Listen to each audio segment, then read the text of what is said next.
Vámonos a Génesis 37. Génesis 37, vamos a leer el versículo 6. Dice, oíd ahora este sueño que...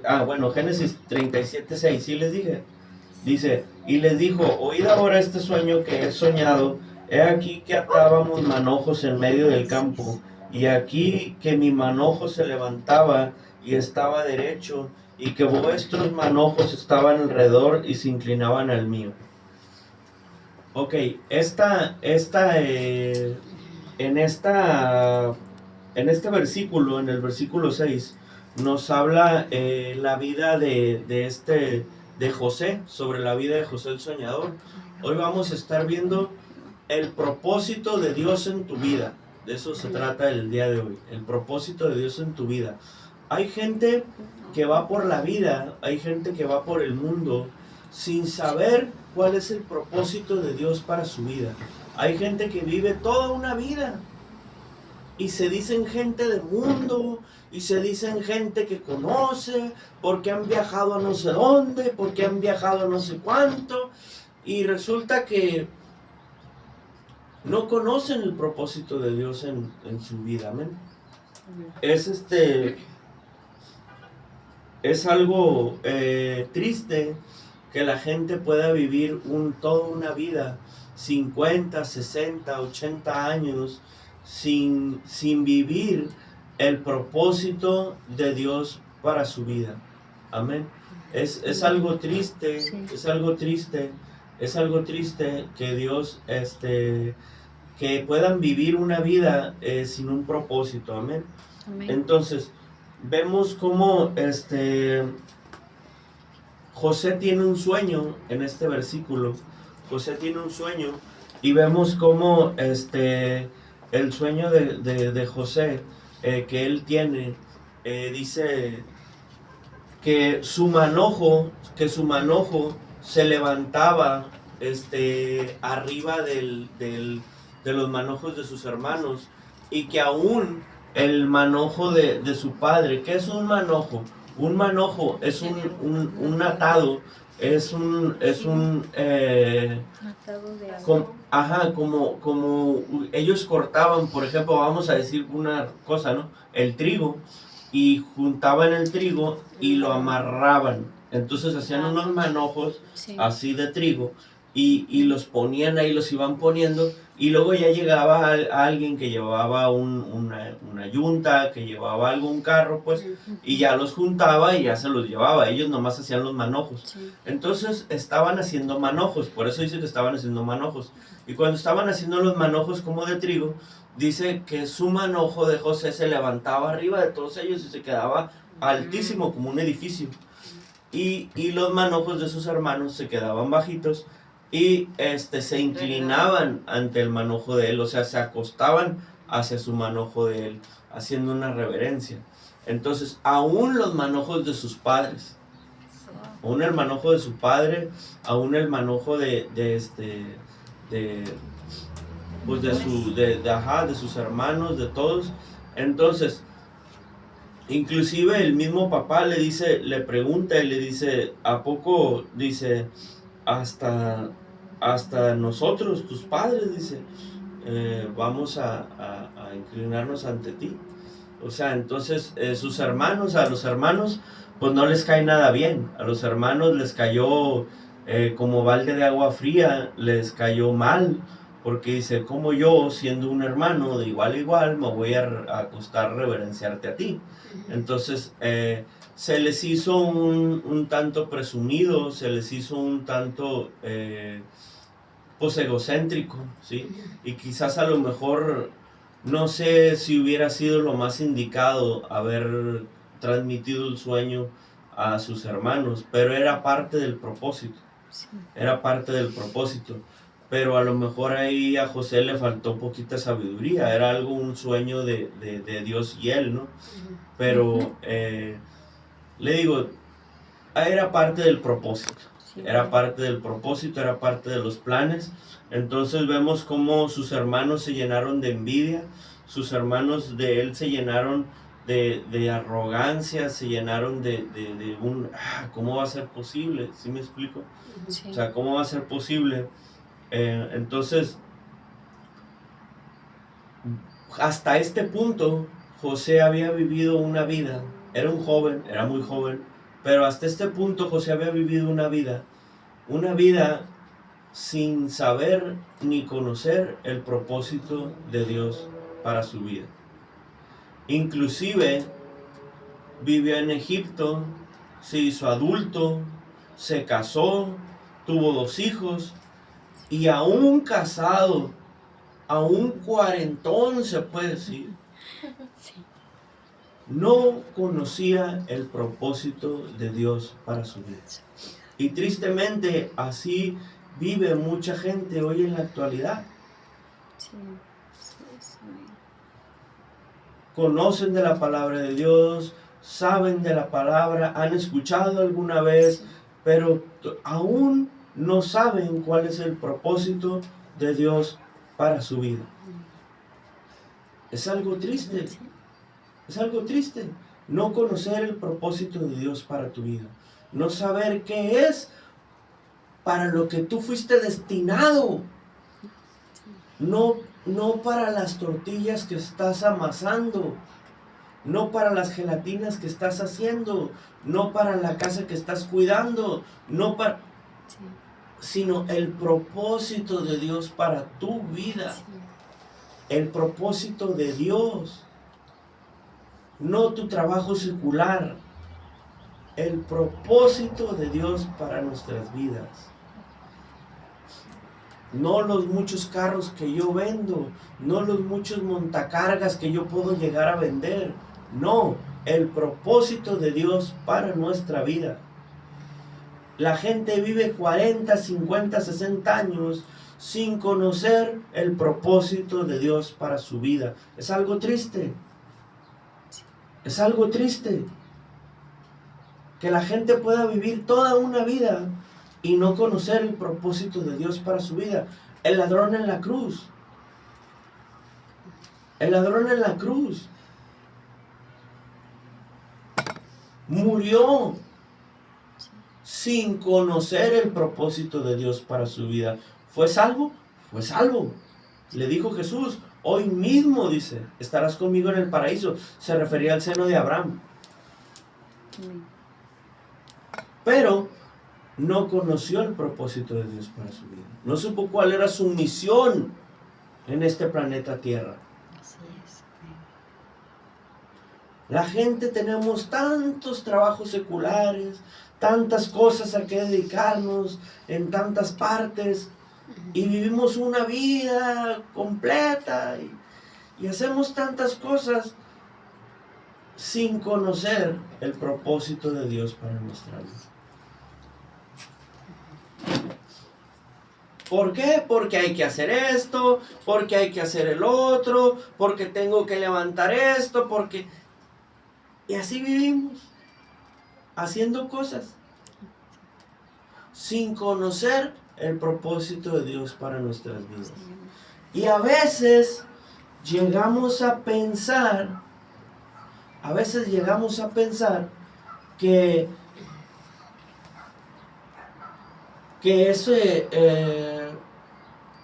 la bendición, o que porque nos está yendo bien, ese es el propósito de Dios para nuestra vida. Y no tiene que ver con eso. Mira la vida de José.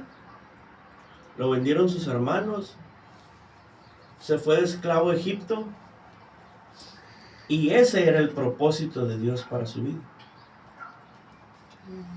No era quedarse con su padre porque él se encargaba de los números. ¿Sí? Él se encargaba de los números, él no iba a cortar manojos. ¿Por qué cree que se molestaron los hermanos? Porque él ni siquiera juntaba manojos. Por eso se molestan. Dice, oye, pues si tú ni haces nada, tú no matas ahí contando. Se enojan, se molestan. ¿Sí? Pero no era su propósito quedarse contando. El propósito de Dios para su vida era ir a Egipto. Eso era el propósito de Dios para su vida. El propósito de Dios no era quedarse con su padre. No era manejarle las tierras, manejarle el ganado. Porque por eso él destacó sobre arriba de los otros esclavos. Porque él sabía leer, escribir, contar, él sabía hacer todas esas cosas. Los demás esclavos, como nacían esclavos, esos no sabían. No tenían letra, no tenían números. Solo cargaban, por eso no podían destacar. Pero él venía de manejarle el negocio a su padre, las tierras, los ganados, las sembradíos, todo. Él venía de manejar todo eso. Entonces él era administrador. Si hubiera tenido una licenciatura, este tremendo José, él hubiera sido una especie de contador o administrador de empresas. Eso hubiera sido José el soñador. Porque era lo que él se dedicaba, a administrar empresas. Era administrador de la empresa de su padre. Pero eso no era el propósito de Dios para su vida. Eso no era el propósito de Dios. Y a veces confundimos la bendición de Dios con el propósito de Dios para mi vida. A veces creemos que porque nos está yendo bien, que porque se me están dando las cosas, dice la gente, es que todo se dio. Así decimos, es que todo se dio. Es de Dios. Confundimos o manipulamos a veces. En José el soñador, el propósito de Dios para su vida no vino de una bendición. Vino de que lo vendieron sus hermanos. Vino de que lo echaron a un pozo y lo iban a dejar ahí morir. Les remuerde la conciencia y uno de ellos les no, y lo agarran y lo venden. ¿Sí? Pero les digo, o sea, no era el propósito de Dios la bendición que él tenía con su padre. A veces confundimos la bendición con el propósito de Dios para mi vida. Si el propósito de Dios para nuestra vida estuviera solo en la prosperidad y en la bendición, entonces imagínense los misioneros de Afganistán. Los misioneros cristianos que están en Afganistán, los misioneros cristianos que están en China, los misioneros cristianos que están en Rusia, escondidos. Imagínense, si la bendición de Dios fuera el propósito de Dios fuera la bendición. Entonces ellos los matan y ¿qué? ¿Pues están en pecado entonces o qué? Pues ellos son mártires, se van con el Señor, se van hasta más fácil que uno. Si se puede decir, ¿no? Si se puede decir fácil, ¿no? Pero le digo, vivimos sin conocer el propósito de Dios para nuestra vida. Tristemente así vivimos. Y vamos a ir a la historia, a Génesis 45, 4. Génesis 45, 4. Ahora sí estoy empezando a predicar. Ahí voy agarrando viada ahora sí. Dice, entonces dijo José a sus hermanos, acercaos ahora a mí. Y ellos se acercaron, y él les dijo, soy yo José, vuestro hermano, el que vendisteis para Egipto. ¿Cuál era el propósito de Dios para su vida? Estar en Egipto. Le voy a decir lo que pasó. Cuando estaba de esclavo, se empezaron a dar cuenta que él administraba bien los números, las empresas. Ellos se dieron cuenta.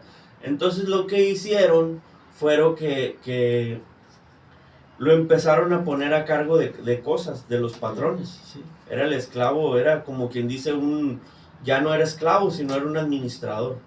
Entonces, luego hay un malentendido, lo meten a la cárcel, una mujer lo acusa pues ahora sí que de algo malo, pero falsamente. Ujú. Lo meten a la cárcel y ahí en la cárcel él se dedica a interpretar sueños. Ujú. A eso se dedica. Sí. Entonces, de repente el faraón tiene un sueño que nadie podía descifrar. Y le di cuenta, hay un muchacho ahí en la cárcel que él descifra sueños. Entonces, eso es lo que conocemos nosotros como el sueño de las vacas gordas y las vacas flacas. O las Cierto. espigas gordas y las espigas flacas. Sí. Dice que el sueño del faraón, las vacas gordas se comen a las vacas flacas. No, Ah, las vacas flacas se comen a las vacas gordas. ok. Y las espigas marchitas se comen a las espigas Fuertes. grandes, fuertes. Sí. Entonces, ¿qué les decía eso? Eran 7 y 7. ¿Qué les decía eso? Eran 7 años. 7 años de sequía, 7 años de hambruna, que no nada más fue en Egipto, sino fue sobre todo el planeta Tierra. 7 años de hambre y de sequía sobre todo el planeta Tierra. En aquel entonces no había nada que tú pudieras comer enlatado ni nada de esas cosas. No había nada como ahorita que pueden producir carne ficticia Sí, o sí. cosas así. No había nada de eso. Entonces dependían de la lluvia. Si un lugar no llovía, pues no había plantas. Y por lo tanto, pues no había, no estaba pues no había comida, vaya. No había comida. Así es, Las amén. presas que era donde tomaban agua y donde se bañaban y eso, pues empezaban a escasear. Entonces, hubo una gran hambre y fíjese lo que dice el 5, Génesis 45:5. Dice, ahora pues no os entristezcáis, ni os pese de haberme vendido acá. Fíjese lo que le dice, el propósito de Dios para su vida, aquí está, dice, porque para preservación de vida me envió Dios delante de vosotros. Él, cuando interpreta el sueño del faraón, le ponen un anillo del rey, del faraón, del emperador de todo Egipto. Faraón se llamaba. Entonces, con ese anillo él sellaba documentos que solo el rey podía sellar. O sea que nadie más tenía más poder que José. Y él empieza a administrar el grano en los 7 años de abundancia. Empieza a juntar grano. ¿Y para qué? Para que en los tiempos de sequía, en los 7 años de sequía, pudiera tener comida. De eso se trataba. Entonces vemos cómo este hombre empieza a administrar y no nada más le da comida a Egipto, sino a los países de alrededor. José se convierte en una bendición y ese era el propósito de Dios para su vida. El llegar, el sí, vas a padecer, vas a sufrir, pero luego vas a tener gobernador. Si mi memoria no me falla, agarró la hija de un sacerdote de Faraón. O sea que no agarra del pueblo, agarra de acá, de los nobles de acá de Faraón, sí, agarra de acá de la corte, pues. Entonces, o sea, lo puso Dios en un lugar de honra. Lo puso Dios en un lugar de honra. ¿Sí? Muchos, no, que agarró a una mujer extranjera, ok, pero es que no había, los judíos no estaban ahí en Egipto, todavía no llegaban, y él tuvo que hacer su vida. Dice la escritura después, dice, mejor es casarte que estar pecando. Entonces él hizo lo que debía de haber hecho, ¿no? Correcto. Entonces, el propósito de Dios para su vida. Y no estaba en la abundancia, no estaba en los grandes granos, en manejándole los negocios de su padre, no estaba allá. Su propósito era padecer para luego recibir bendición. Ese era su propósito de él. Y los hermanos eran al revés. ¿Cuál era el propósito de los hermanos? Manejarle, esos eran al revés. Esos eran manejarle los negocios a su padre, cosechar, ser alguien, porque los hijos de este hombre eran los hijos de Israel, de las 12 tribus. Entonces ellos fueron príncipes, como quien dice. Fueron príncipes, ¿sí? Entonces, estos hombres, al principio de sus vidas, ellos cosecharon la bendición. Pero luego, al final, tuvieron que padecer. Y tuvieron que arrodillarse delante de José, el soñador, aquel hombre que habían vendido. Imagínense, o sea, que hiciste algo que 40 años después se descubrió. Primero se descubrió y luego que te enfrentas con la persona que se lo hiciste. Eran dos. Entonces imagínense la humillación para los hermanos, ¿sí? Entonces, pero el propósito de Dios no estaba en la abundancia de las tierras de su padre. El propósito de Dios para su vida, Él lo encontró en una tierra extranjera, en un lugar donde no lo conocían, en un lugar donde no sabían quién era. A veces creemos que el propósito de Dios para nuestra vida está con la gente que conocemos, está con la gente que queremos. Y a veces no es así. A veces el propósito de Dios para nuestras vidas está con gente que no conocemos todavía. A veces está con gente que Dios nos manda a otro lugar. A veces creemos que nos vamos a quedar toda nuestra vida en una iglesia y resulta que Dios te manda a hacer una misión. Dios te manda a hacer algo, simplemente ir en tu misma iglesia. Pero Dios te cambia el propósito. Dios te cambia la jugada. Y a lo mejor tú ibas de maestro y resulta que Dios te mueve por otra área que no conocías. Una área que tú no sabías, que no tenías ni idea. ¿Y cuál era el plan tuyo? No era el plan de Dios. Entonces a veces le digo, Jeremías 1 del 4 al 5. Jeremías 1 del 4 al 5. Dice, y vino a mí palabra de Jehová diciendo, antes que te formases en el vientre te conocí, y antes que nacieses te santifiqué, y te di por profeta a las naciones. Antes que te formases en el vientre te conocí, le dice a Jeremías. Entonces, el propósito de Dios para nuestra vida, Dios lo tiene contemplado antes de que nosotros nacemos. ¿Qué quiere decir? ¿Que nosotros ya estamos allá antes de nacer delante de la presencia de Dios? No. Nosotros nacemos aquí en el planeta Tierra. Antes de aquí no existíamos, ¿sí?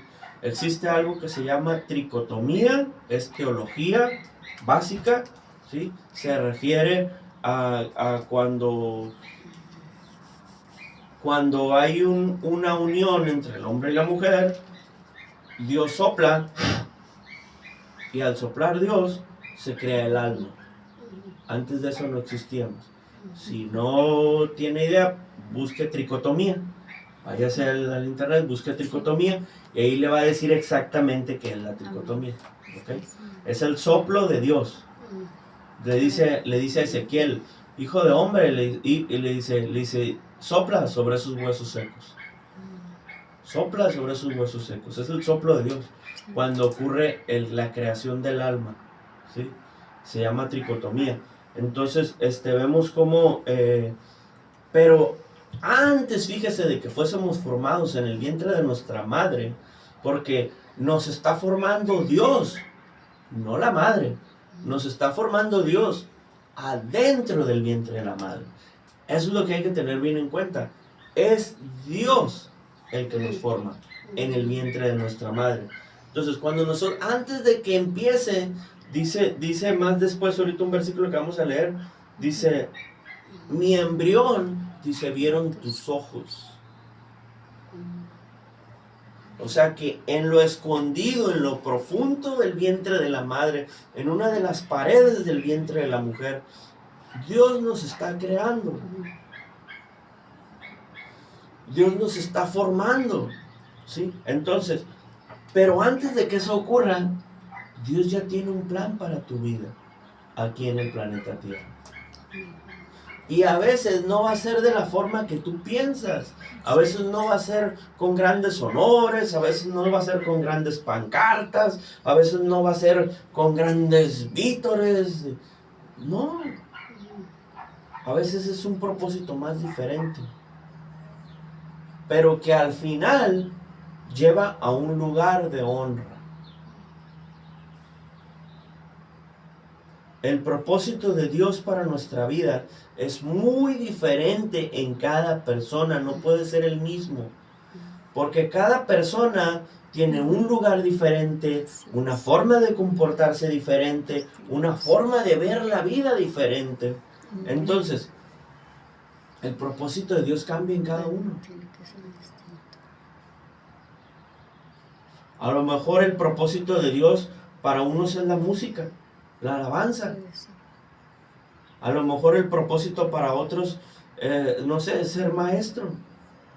Para otros a lo mejor es el pastoreo. Pero no es lo mismo para todos. El propósito de Dios para nuestra vida cambia según la región y según el lugar donde tú vives. Yo no puedo tener el mismo propósito que la hermana Martina. Porque ella conoce otra gente, ella vive con otra gente y ella tiene un propósito diferente. Yo no puedo tener su propósito de ella, pero ella tampoco puede tener el mío. Porque yo estoy en otra área, estoy en otro ambiente y yo tengo otro propósito. Cada uno tenemos un propósito. ¿Sí? Y dice Segunda de Timoteo 2:20 al 21. Dice el 20, pero en una casa grande no solamente hay utensilios de oro y plata, sino también de madera y de barro. Y unos son para usos honrosos y otros para usos viles. 21 dice, así que si alguno se limpia de estas cosas, o sea, refiriéndose al pecado, dice, será instrumento para honra, santificado, útil al Señor y puesto para toda buena obra. Segunda de Timoteo 2:20 al 21. Bien. Todos tenemos un propósito. Pero, ¿qué hay de las personas que viven sin Dios? También tienen un propósito. También tienen un propósito. Usted me va a decir, oiga, pero ¿cómo va a ser posible que tengan un propósito si no vienen a Dios? También tienen un propósito. El versículo que estamos leyendo aquí es que dice que hay vasos de honra y vasos de deshonra. Vasos que se usan para tomar agua y vasos que se usan para sacar el agua sucia del excusado. Sí. Más claro ni el agua. Ejemplos. Vamos a ver ejemplos para que me entiendan. Isaías. El profeta Isaías. ¿Era un vaso de qué? De honra, no la piense tanto, era de honra. ¿Por qué? Porque servía a Dios, porque tenía un propósito para Dios en su vida. Él muere como mártir, pero había un propósito de Dios para su vida, de que él tenía que cumplir el propósito de Dios, ir a evangelizar y advertirle al pueblo de una catástrofe que iba a venir 200 años después. No sé si eran 100 o 200, pero era más o menos así. Algo que pasa en Jeremías. Isaías lo advierte desde antes. Había un propósito en Isaías. Ahora, Nabucodonosor, ¿qué era?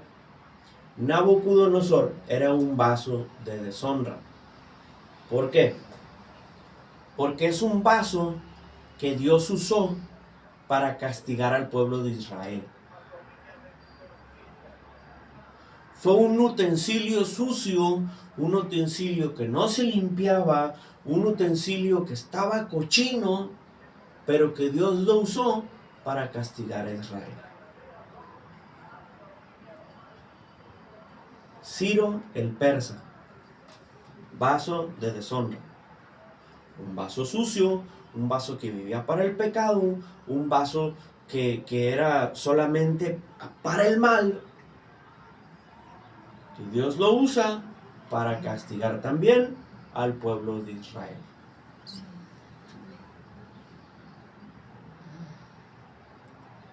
Alejandro el Grande, era el de Grecia, ¿no? Alejandro el Grande, un vaso de deshonra, lo usa para castigar al pueblo de Israel.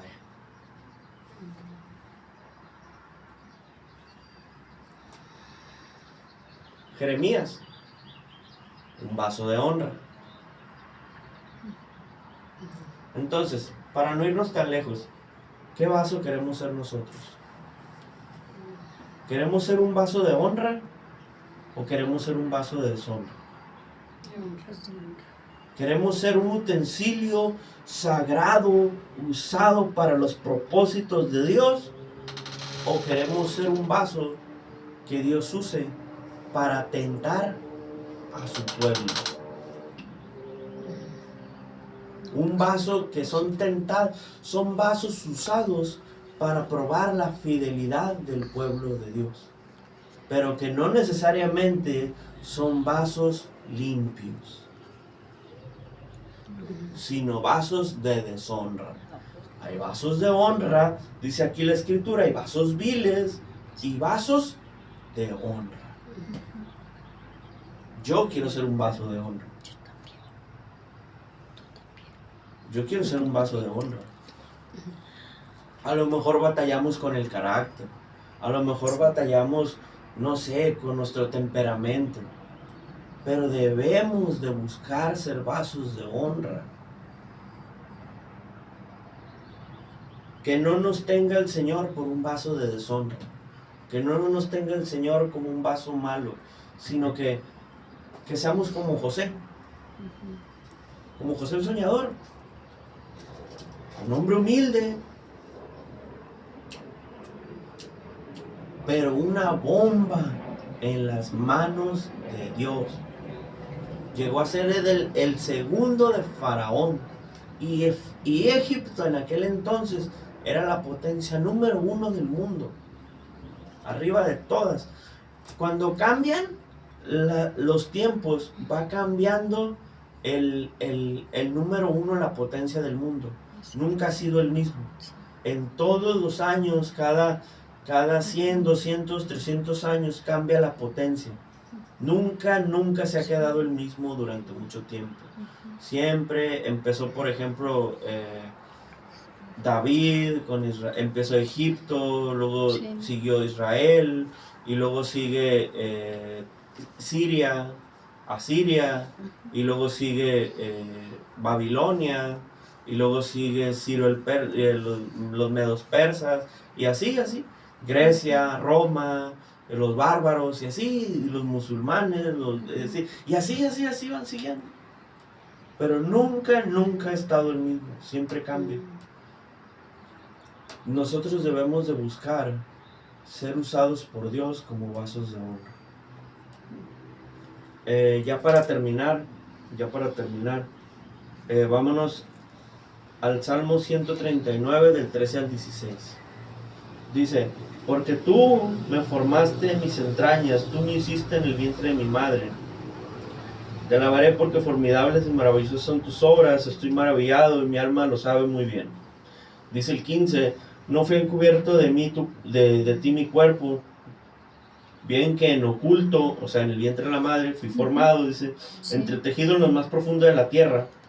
Se refiere al vientre de la madre, ¿ok? Dice: y mi embrión vieron tus ojos, y en tu libro estaban escritas todas aquellas cosas que fueron luego formadas, sin faltar una de ellas. Se refiere a su cuerpo. Pero el libro se refiere a nuestras acciones. Dios conoce cuáles son nuestras acciones antes de que nosotros podamos llegar a este planeta Tierra. ¿Sí? Dios sabe bien cuántas plantas vamos a quebrarle a nuestra mamá con el balón. Dios sabe exactamente cuántas paredes cuántas ventanas vamos a romper con la pelota. Dios conoce todo de nosotros. Sí. Pero aún así Dios hasta el día de hoy nos ha tenido paciencia y nos ha tenido misericordia. Y aunque nosotros a veces batallamos, Dios tiene un propósito para tu vida. Dios hasta el día de hoy tiene un propósito de Dios. Nosotros tenemos que descubrirlo. Nosotros tenemos que buscarlo. Nosotros tenemos que hacer que suceda. Así es, amén. Tenemos que hacer que pase. Tenemos que hacer que suceda. Pero Sí. tenemos que conocer el propósito de Dios. Dios los bendiga, Dios los cuide, Dios los guarde. Así van bendiciones. Amén. Amén. Se me figuró ir